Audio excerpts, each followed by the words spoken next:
Bonjour mes délices co-créateurs, c'est Lilou, je suis au Salon international du livre de Québec avec Daniel Blouin. Bonjour. Bonjour, bienvenue à Québec, au froid. Il n'est pas supposé neiger, mais là il neige dehors. Mi-avril, imaginez, mi-avril il neige. C'est triste. Ça fait partie de moi pour moi de sortir de ma zone de confort, tu vois, par exemple. Ouais, toi, tu es vraiment sorti de ta zone de confort. Mais je sais que tu aimes ça, sortir de ta zone de confort. Je suis allé voir tes clips sur YouTube.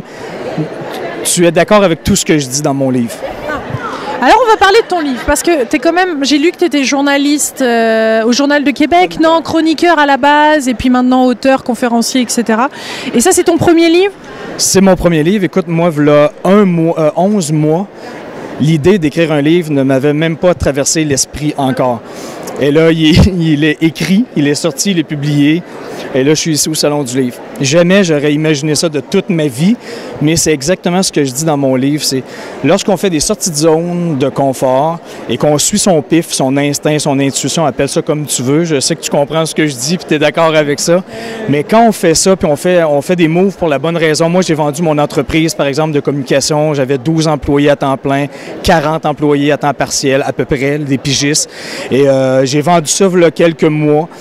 À mon associé, j'avais aucune idée de ce que j'allais faire dans la vie. J'ai 42 ans, j'ai 3 enfants, j'ai une maison, j'ai une hypothèque, j'ai tout ça. Là, tout ce qui... Là, il n'y a pas d'excuse, hein, parce que quand on entend ça, c'est vrai que ça fait une sacrée liste de choses qui pourraient justement faire peur et retenir. Toutes les bonnes raisons pour ne pas faire le changement de vie que j'ai fait, je les avais toutes. Le pour et le contre, la liste, la colonne du pour et du contre, j'avais un pour. Le pour, c'est je pense que c'est une bonne idée de vendre ma compagnie. Je pense. Parce que je le sens. Ça suffirait pas un homme d'affaires, ça, pour prendre cette décision. Qu'est-ce que tu as dit? J'ai mal... Un homme d'affaires. Si c'est un homme d'affaires... Ça ne serait pas suffisant comme raison pour un homme d'affaires pour vendre une entreprise. Ta raison ne t'a pas aidé à prendre ce choix? Non, pas du tout. Tout ce que j'ai fait dans ma vie, c'était toujours jamais rationnel, toujours illogique, mais c'était à chaque fois de ma vie, puis j'ai fait ça souvent dans la vie, là, des changements de cap de vie, de travail, de carrière, mais à chaque fois, ça a été les meilleures décisions que je ne pouvais pas prendre de ma vie. Mais sur le moment, s'il avait fallu que j'analyse la situation, est-ce que je devrais faire ça, oui ou non, le pour ou le contre? C'est sûr que j'aurais jamais rien fait de ma vie. Là. Je ferais la même chose que j'ai commencé à faire il y a 20 ans. J'ai été producteur de disques pendant 5 ans, j'ai une compagnie de communication pendant 12 ans. Maintenant, je suis chroniqueur dans un journal, mais voilà 11 mois, je ne savais même pas que je savais écrire. J'écrivais des textos et des courriels. That's it, that's all. Et c'était même pas un rêve d'écrire un livre. Et là, aujourd'hui, 11 mois plus tard, j'ai écrit un livre, je suis ici, toi, tu es là, tu me poses des questions. Salon du livre. Je suis chroniqueur au Journal de Québec, mais il y a plein de choses qui arrivent. On dit souvent qu'il y a des portes qui s'ouvrent quand on fait un move, quand on se lance dans le vide, on fait confiance à la vie. C'est le classique d'entendre ça, mais c'est vrai. Quand tu fais le move pour la bonne raison, parce que tu vraiment parle-nous de ton intuition, c'est sûr qu'il va se passer quelque chose de bien que tu peux même pas prévoir. Tu peux pas savoir que c'est pas l'ego, c'est autre chose qui veut vivre ça. Comment tu savais que c'était vraiment le truc à faire? Bien, écoute, là, c'est ce que j'explique dans mon livre. Je me considère un petit peu spécialiste de la chose maintenant, parce que c'est pas la première fois que je fais ça de ma vie. Et plus tu le fais dans la vie, plus tu l'essayes, plus tu te rends compte qu'il n'y a personne qui meurt de ça. Et au contraire, ça s'avère souvent être les meilleures décisions qu'on ne peut pas prendre dans la vie. Et une fois que tu le fais quelques fois, tu réalises que tu fais juste plus prendre confiance en ton intuition, en ton pif. Et tu n'as aucunement peur. Moi, là, le dernier move que j'ai fait, zéro crainte, zéro doute. J'avais aucune idée de ce que j'allais faire dans la vie, mais je voulais plus gérer une compagnie de communication. Ça, je savais ça, mais je savais rien d'autre. J'ai vendu, je me suis ouvert, j'ai mis mon doigt dans plein de prises électriques pour voir si je prenais des petits chocs. Il y a plein de prises qui me donnaient des petits chocs. Et à un moment donné, toutes ces prises-là se sont mises ensemble. Il y a une bulle qui m'a pété au cerveau. Et je me suis dit, je veux devenir le spécialiste des gens qui font des changements de vie comme moi j'ai fait souvent. Et je veux savoir comment ils l'ont fait en détail, avant, pendant, après. Est-ce qu'ils quittaient un conjoint? Est-ce qu'ils quittaient un gros fonds de retraite?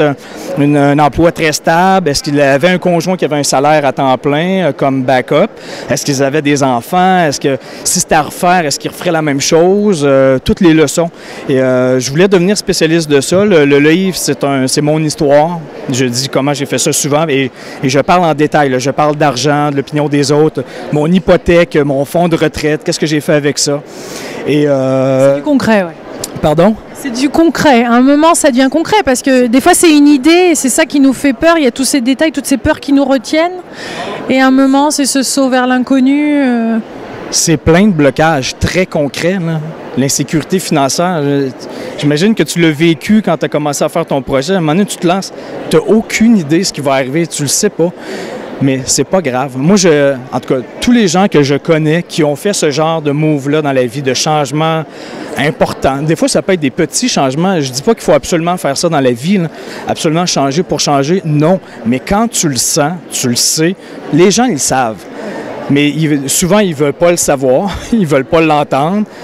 Ou ils ont juste peur, justement, insécurité financière, l'opinion des autres, tes amis, tes parents. Mais il ne faut jamais que tu t'arrêtes à ça. Jamais, jamais, jamais. En tout cas, là, moi, je suis la preuve vivante. Je l'ai fait pas une fois, plusieurs fois.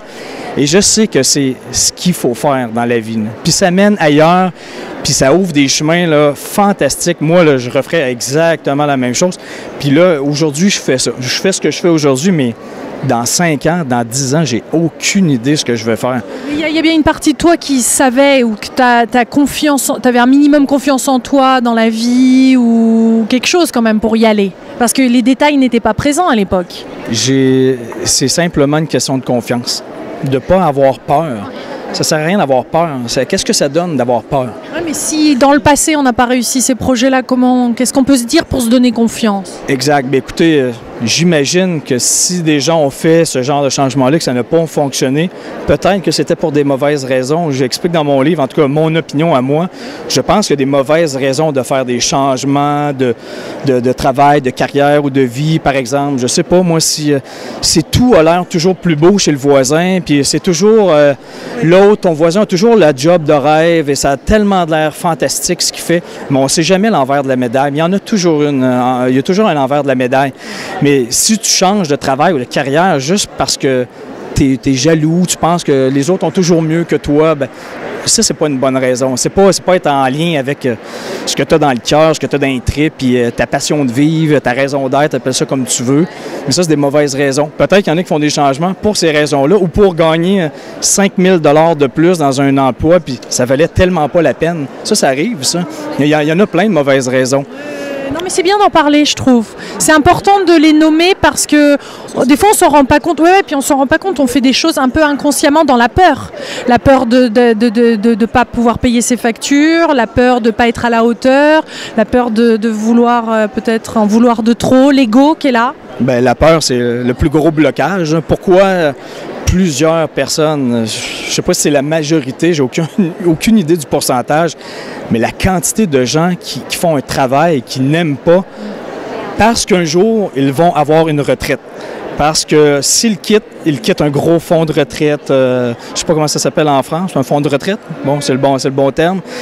Mais il y a combien de gens qui vivent ça dans la vie? Là? Je pense que c'est hallucinant. Là. Si on avait à creuser un petit peu dans la vie des gens, là, ils ne bougent pas pour ne pas perdre l'acquis qu'ils ont. Mais s'ils savaient que s'ils quittaient pour les bonnes raisons, s'ils aiment leur travail, leur vie, ne changez rien, continuez comme ça, jusqu'à temps que vous sentiez que vous devez faire un changement quelconque. Mais l'argent, je veux dire, la vie est courte. Là. Attendre la retraite moi, j'ai 42, admettons, retraite à 65. Il me reste 20 ans encore. 20 ans, c'est long. Là, et je peux mourir l'année prochaine. Si on ne pense pas à la mort, moi c'est toujours en lien direct avec mes choix de vie. Hein, parce que si je ne pense pas à ça... Toi, tu as déjà fait des sauts en parachute, par exemple. Exact. Oui. Ouais. Je sens ça tout de suite en toi. Tu fais partie des gens qui, moi aussi, hein, on saute dans le vide, on a envie de ça, on se sent vivant. Hein? Oui, exact. Puis, je veux dire, sauter dans le vide en avion, là, je suis sur le bord de l'avion, la porte est ouverte. Oui, j'ai peur. Mais qu'est-ce que ça me donne de pas me... Je mourrai pas. Là. C'est quoi le pourcentage de gens qui meurent en se tirant en parachute? C'est probablement plus dangereux de prendre mon automobile puis aller dans la rue tout à l'heure. Fait avoir peur, ça sert à rien. Là, j'ai vécu des moments extraordinaires en parachute, par exemple. Ça, c'en est un, mais ça, c'est un saut vraiment concret dans le vide. Mais un saut dans la vie, un changement dans le vide, c'est la même chose. Tu as peur, mais ça sert à quoi d'avoir peur? Rien. Tu ne mourras pas là, de faire puis de suivre ton pif, ton instinct. Tu vas être juste plus heureux. Mais il y a toujours une période, par contre, il y a toujours une période de transition. Entre deux zones de confort, là, il y en a une qui est très inconfortable. Je l'ai vécu, mais c'est pas grave. Ça dure un moment, puis ça passe. C'est sûr. Il y a des choses à apprendre aussi. Totalement. Puis moi, souvent, je dis que j'ai reculé d'un pas pour avancer de deux. À chaque fois, c'était ça. J'ai reculé, je faisais moins d'argent, c'était plus insécurisant, c'était plus... je veux dire, à court terme, il n'y avait rien de si positif que ça. Il y avait un risque à prendre. C'est stressant, ça peut être angoissant, mais quelques temps après, tu retombes dans une zone de confort. Oui. Puis ça peut durer 1 an, 2 ans, 5 ans, 10 ans, peu importe. Mais ça, c'est dans tous les aspects de la vie. Là. Travail, carrière, relation de couple, whatever.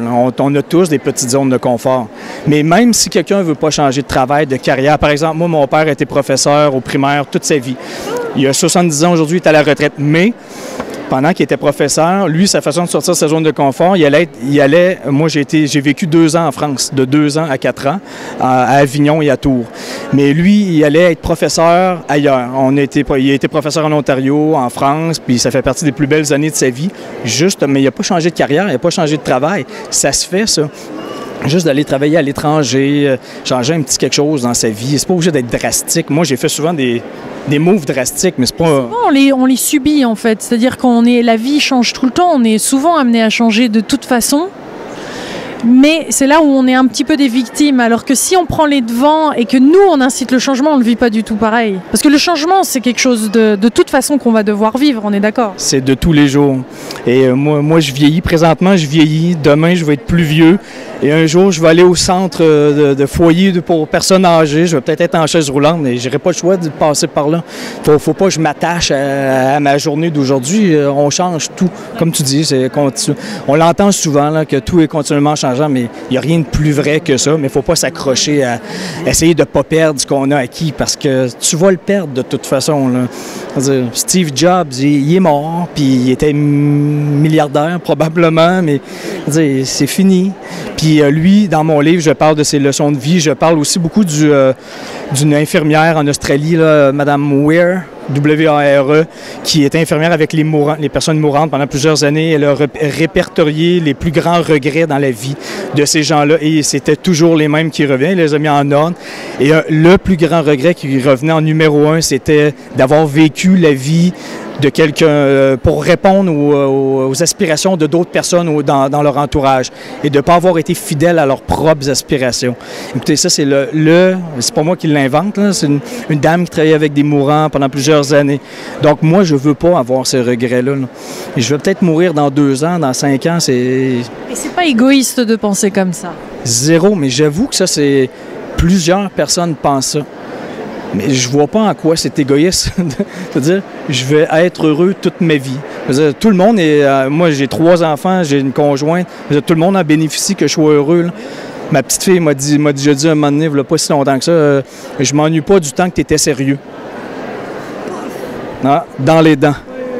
Mais c'est vrai. Puis tout le monde est content que je sois heureux. Il n'y a personne qui est en désaccord avec ça. Oui, au début, on faisait moins d'argent, c'était insécurisant, il était stressé. Je dirais que ça a été probablement dans les premiers obstacles à rencontrer quand je faisais des changements. Là, c'était mes enfants qui étaient rendus à 15 ans, 12 ans, 10 ans.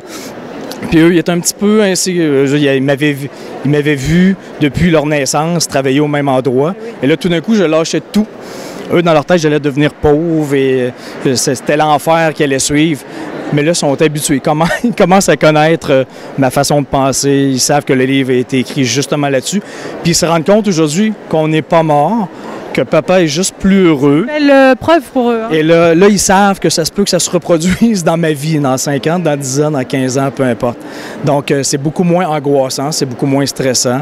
Et je me suis mis moins de pression aussi financière, c'est-à-dire que je ne pense pas à la retraite, je ne veux plus penser à ça parce que j'ai décidé, Ça revient toujours à une décision, n'importe quoi. J'ai décidé que j'allais travailler toute ma vie, mais j'allais travailler, j'allais avoir du fun toute ma vie et être payé. Par exemple, je nomme plein de gens riches qui ont aucunement besoin de travailler dans la vie, qui sont rendus à 71 ans, 80 ans, et je parle d'un monsieur Monsieur Kane, par exemple, ici. Tu as plein de photos dedans aussi. Monsieur Kane, qui a 106 ans. C'est ça, Irving Kane, qui travaille encore 106 ans, qui travaille encore 5 heures par jour dans son bureau à New York. Mais il n'a pas besoin d'être à la retraite. Il aime ça, ce qu'il fait. Et lui, arrêter de travailler. Pourquoi arrêter de travailler? J'aime ça. Je ne veux pas arrêter d'aimer ça. Paul McCartney a dit exactement la même chose. Il a 71 ans, environ 71-72, il l'a dit lui-même. Si on ne me payait pas pour faire... Il fait encore plein de spectacles à 71 ans. Si on ne me payait pas, je ferais exactement la même chose. Mais là, on me paye. Oui, je la prends l'argent, mais je ferais exactement. Je ne veux pas arrêter de travailler. J'aime ce que je fais. Ça, c'est des vrais choix. Mais il y en a plein d'exemples comme ça dans le monde. Des gens qui ne veulent pas être à la retraite, ils aiment ce qu'ils font, mais pas besoin d'accumuler un montant extraordinaire d'économie pour vivre comme ça. Parce que tu sais que tu vas travailler toute ta vie. Ton but, c'est pas d'arrêter, puis vite, ça presse. Il faut que je ramasse beaucoup d'argent, parce que là, il faut que j'ai un gros moton, parce qu'après ça, je vais arrêter complètement. Et la pression des parents d'avoir les enfants qui vont aux études et qu'il faut payer les études coûtent cher au Québec, dans le monde peut-être. Comment ça se passe? Comment on gère ça, cette peur-là pour les enfants, pour léguer, de léguer peut-être quelque chose ou de l'argent pour pouvoir payer ses études? Mais vois-tu... Quand on fait des choix, justement, comme ça, financièrement. Oui, mais j'ai pas l'objectif de léguer tant que ça d'argent. Pour de vrai, non. Je le dis exactement dans mon livre. Si le jour, par exemple, si je meurs aujourd'hui, si je meurs ou demain, la plus belle chose que j'ai faite dans ma vie, dans laquelle je suis plus fier présentement, c'est mon livre. Et je dis probablement que si je meurs, l'héritage. J'ai pas 1 million dans mon compte de banque à léguer à mes enfants, pas du tout. Mais je vais pouvoir laisser mon livre et j'aime beaucoup mieux qu'ils lisent mon livre que de leur laisser 100 000 $, 300 000 mais on s'en fout, là. Ils vont gagner leur vie. J'ai gagné ma vie. J'ai jamais hérité de rien dans ma vie. Mes parents sont encore vivants. Mais j'ai fait mon chemin tout seul. Pas obligé d'hériter pour être heureux. Il n'y a pas de but. Tant mieux. Là. Tant mieux si je meurs et je laisse un héritage. C'est pas un but dans la vie. Là.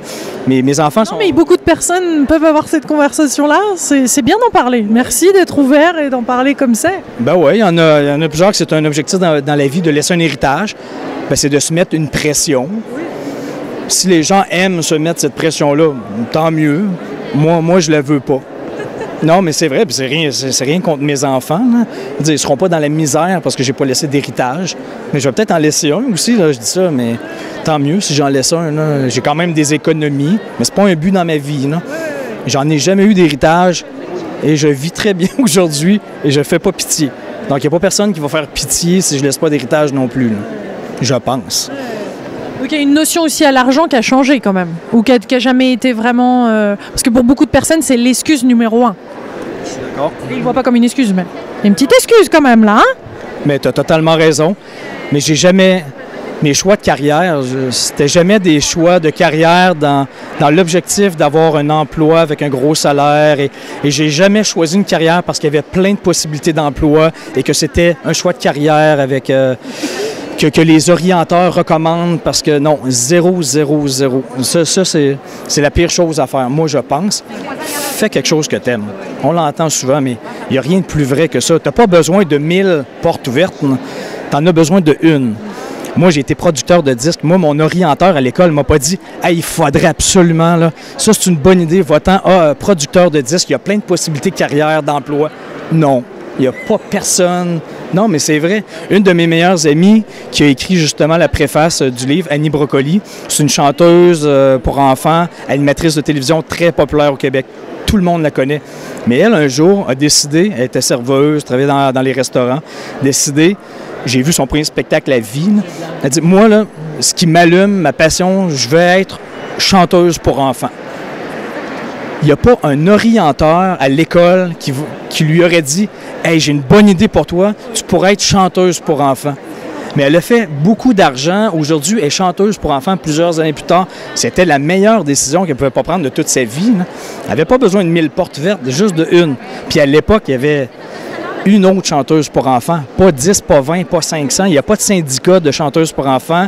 Il n'y a pas de fonds de retraite de chanteuses pour enfants. Mais c'est ce que je veux dire dans le livre. Soyez pas rationnel à ce niveau-là. Ça sert à rien. Ayez du fun, ayez du plaisir, puis vous allez en faire de l'argent, puis ça va bien aller, puis c'est pas de l'ésotérisme, c'est pas du pelletage de nuages. C'est vrai, c'est concret, mais c'est vrai. C'est vrai.